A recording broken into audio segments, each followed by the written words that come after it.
Hi.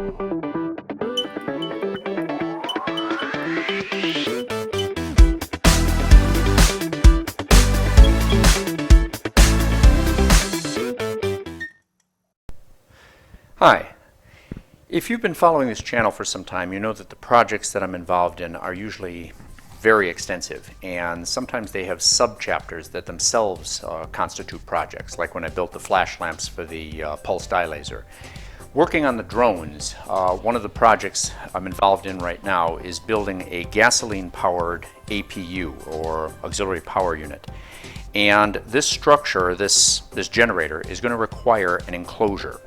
And the enclosure is going to have to support the mechanicals, it's going to have to isolate the vibrations from the drone, it's going to have to separate the noise produced from the world, and at the same time it's also got to be extremely light. And to try to build the lightest possible structure, you don't want to use, say, monolithic material like, say, aluminum plate. The best thing to do is to use what's called a composite foam sandwich structure. And the interesting thing about that is that when you take a monolithic piece of material like this and you try to bend it, the stresses that the upper surface undergoes when you're trying to bend this is tension, and the lower surface is under compression. And most of the load is supported by the outer skin of the material. The material in between these layers adds a lot of additional weight, but not a lot of additional stiffness.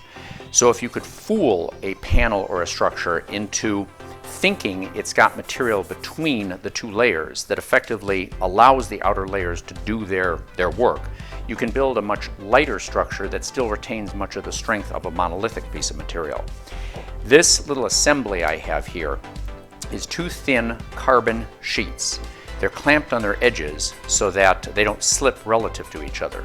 But you'll notice if I try to bend this material, you'll see that the two panels tend to compress.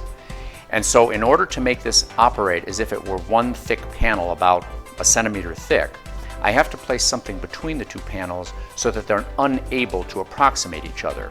If you look at this little demonstration I have here, I've taken these two clamps, mounted them on the ends of the strips, and if I put them on this balancing point, you can see that they're very flexible. There's no stiffness at all, and this bends way down like this. But if I were to take, say, a piece of filler material like this, place it on top of the structure, that should add a little bit of additional stiffness, and bend them down, you can see that they still bend all the way down to the table just under the weight of the clamps. But if I simply take that filler material and I place it between the two layers so that it keeps the two layers from approximating each other, you can see that the structure becomes far stiffer just by keeping the layers from coming together.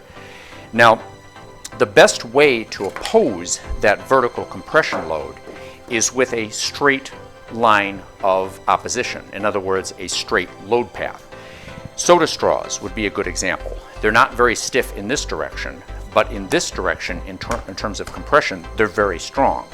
That's why Nomex honeycomb as a vertical support medium in a composite sandwich is very useful for, say, aerospace applications. Problem with it is it's very expensive, and there are some bonding characteristics that make it a little bit difficult to work with. So amateurs will frequently use foam materials. The problem with foam materials is that they're isotropic. In other words, their strength is equal in all three axes. And because they're generated by producing gas when the resin is curing, the material doesn't have a vertical load path. There's little bubbles in there, and so the load path has to follow sort of a zigzag route between the upper and lower surfaces, making them a lot less stiff than they should be in the one direction that you care about. A better alternative than using styrofoam or urethane foam is to use balsa. Balsa is a wood product, and wood, when it grows in long, thin tubules filled with air, when it dries out, filled with air, bound together with lignin. And in the direction of those tubules, it's very strong. So when balsa is being made for a core material, what they do is they take large logs of balsa, they glue them up together and form an enormous cube, probably as big as this entire work table, and then they slice it horizontally so that you slice across the tubules like this, and you end up with a vertically oriented structure that's extremely stiff. It's also green, it's lightweight, and it's much less expensive than many of the other foam products. Another big advantage of using the balsa material is its flame retardant.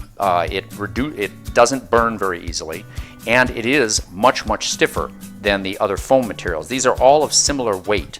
And if I take this bar, which weighs about a kilogram, and I put it on the end of this little plunger, it penetrates right through the urethane foam and does a number to even the styrofoam. You can see it penetrates it under the weight of the bar. But if I place it on the balsa, nothing, no mark. I have to hammer it before I can get any kind of a dent in it. It's a much stronger orientation. And as I said, it's flame resistant. Okay, I've got a heat gun. It's a little loud, so forgive me for the noise, but we're going to get this to warm up a little bit. And then I'm going to demonstrate how resistant these different materials are to the heat of the heat gun. Now, if you take styrofoam, probably one of the worst materials, and you place it in front of the heat gun, you can see that within a couple of seconds, the front surface of the material begins to bubble and shrink. It doesn't tolerate it very well. If you take the urethane foam and place it in the same heat path, you'll see it takes a little bit longer, probably more like about 10 seconds. But you'll start to see it blister, and the nasty thing about that is it produces cyanide when it burns, so it's not the best material in the world if you're going to be in a fire situation. You take the balsa and you put it in front of here, and I'll wait a while, but you could literally wait all day. It doesn't even affect it. So the balsa resists the heat as well as being stronger and cheaper. But there is one problem with the balsa, and that's the thing that I'm going to show you how to deal with in order to make it a useful core product with carbon fiber. See you in a bit. Now, the advantage of the balsa wood is the vertical core structure, but it's also a bit of a burden, because the fact is when you coat it with epoxy in order to try to bond it to a composite skin, the pores suck up the epoxy, drain the epoxy away from the surface. I've coated this with a thin layer of epoxy a day or so ago, and you can see that even through this thick piece of material, the epoxy is wicked away from the surface. And you can even see defects in the surface that have occurred because of the fact that the epoxy was pulled away. These would be areas where the carbon doesn't bond well, and you'd get structural degradation because of that. So one of the things you have to do is you have to try to seal this. You can obtain it sealed from the manufacturer, but that sealing process adds a lot to the cost, and it's not as available in different thicknesses and different formats. And so a nice thing to be able to do is to be able to seal it yourself. Nice technique for doing that is to mix up a batch of epoxy, and you're going to fill these pores so that when you put on the second layer with the epoxy and the carbon fiber bonds very well. So the first thing we're going to do is you're going to mix up a batch of epoxy.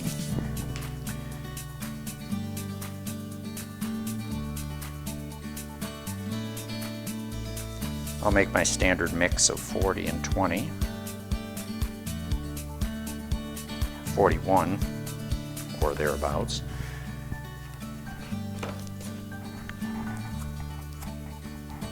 It's 2 to 1, so I'm going to bring that to about 63.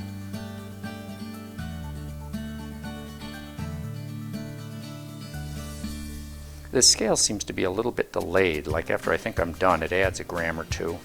I think it still makes up its mind. Nice.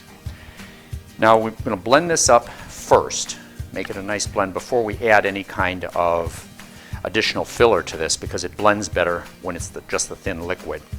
And as I've said in previous videos, even though we may not keep you for this entire mixing process, minimum 2 real minutes. Move the cup around, make sure you get this stuff blended in. Alright, that's good. Now we have to add the filler, and what I'm using is called phenolic microspheres. They're hollow plastic spheres. They're extraordinarily light. A cubic foot of this probably weighs, 50 grams, 40 grams. Very little weight. But what it does is it adds bulk, and it makes the material less likely to flow. It also competes with the balsa for the pores because it has a lot of surface area. So rather than the epoxy being pulled away into the pore structure, this material forms sort of a creamy blocking paste that plugs up the surface of the pores and prevents it from soaking through. As you can see on this material that I made, there's no soak through, even though I put a very thick layer of epoxy on top of it once I had put on this material. Now the right consistency for this is pretty variable. I found that it works at thin and thick levels, but as a general rule, I would add powder until it tends not to flow very well. It doesn't have to be like a putty, but it should not flow very much under its own gravity. The word for that is thixotropic, kind of like toothpaste or mayonnaise.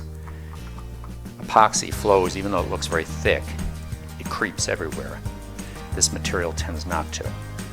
You want to try to get the little balls out, simply because there'll be defects in your coating.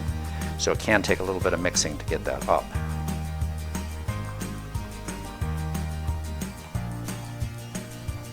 And it's still a little bit runny. So I'm going to add another scoop.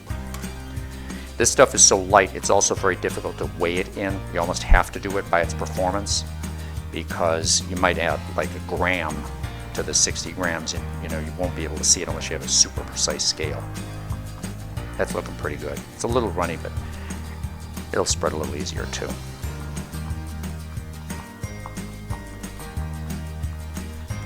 Now if I can continue mixing this thing for about another 30 seconds, I'll get a little creamier mixture, but I'm not going to hold you there for the whole thing. So then the trick is, use a little putty knife, gather a little bit of this on the surface, and just spread it onto the surface. And you can afford to be sloppy, because you're going to take a lot of it off, just like we did when we built the wings. Putting a lot on because I've got a lot for the demo. But you want to get it over the whole surface. And then what you're going to do is you're going to work it into the surface by applying a fair amount of pressure with your putty knife.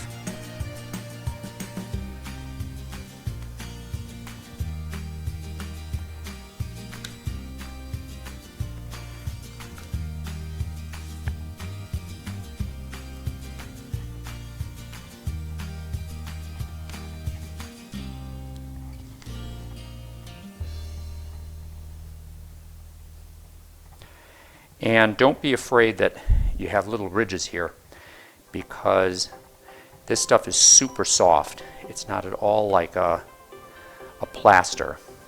And you can get rid of the little ridges between the putty knife strokes with about 10 seconds of sandpaper. And that will be the final finishing that you would do, is to take off any sheen that remains after we're done.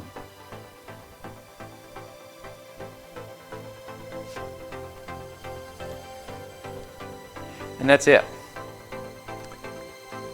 Now the total amount of weight that I've added to this is probably somewhere on the order of 2 grams to a 20-gram piece of balsa. But then when this material has cured, it will provide a very, very good bond to the carbon fiber when we eventually build the structure. And this is very inexpensive too. You could do big panels at the same time. So that's pretty much it. Hopefully that if you do some composite work, we'll be covering different kinds of composite materials and maybe some of the layup of some of these materials later on. But if you've seen the wing videos, you've seen some techniques to use for fibers. We'll also look at some techniques of adding different kinds of fillers. There's a whole variety of them to produce materials that have different kinds of properties. So hopefully this was useful, and thanks a lot for watching. Have a good night.